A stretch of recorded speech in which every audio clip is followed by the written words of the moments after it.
Here's some good news for you.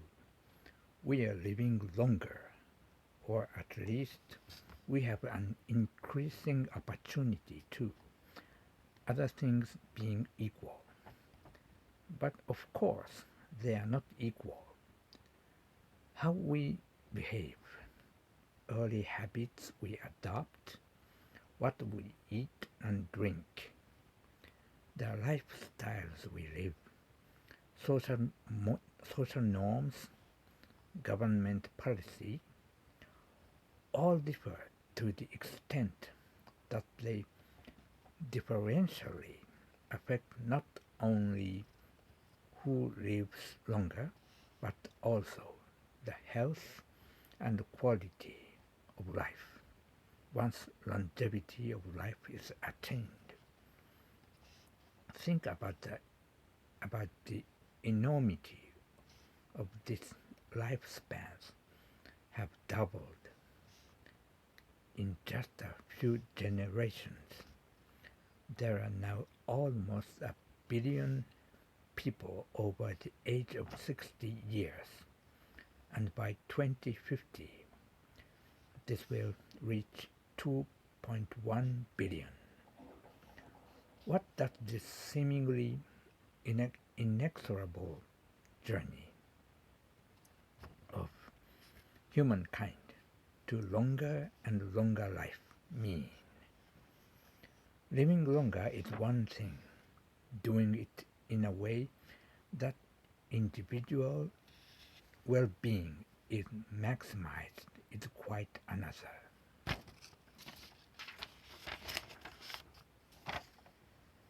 The Japanese path to well-being and longevity.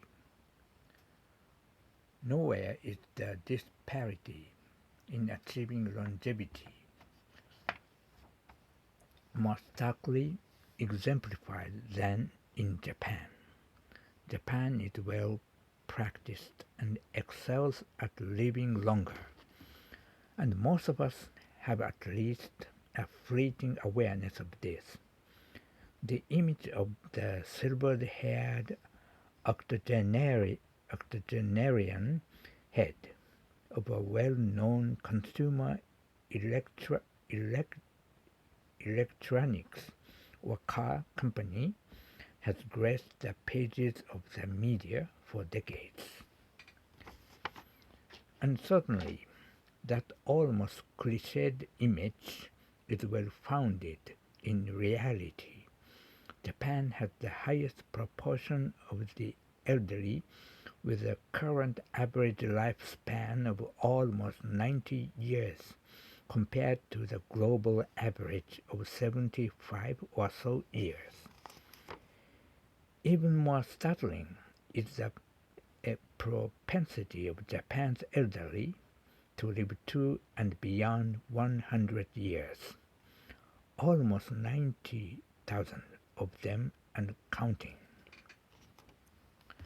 Several decades ago, the Japanese government set into motion policy and education initiatives to instill in the population a healthy mindset.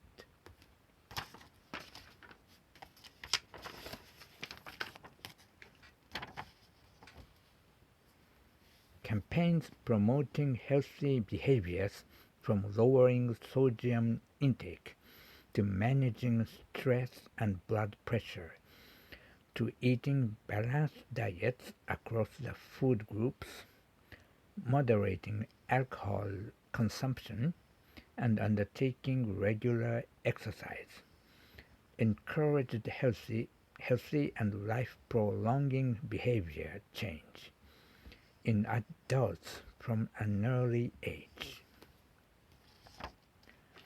These were supported by such policy initiatives as the implementation of robust and obligatory long-term national health insurance plans and a network of support centers throughout the country.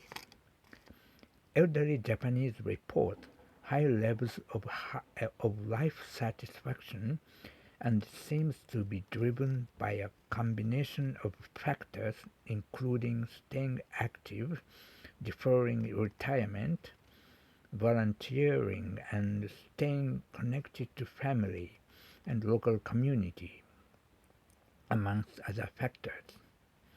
In short, living with purpose, feeling and being productive and useful, intellectual and mental vigor, and maintaining social bonds form the basis of Japanese elderly well-being.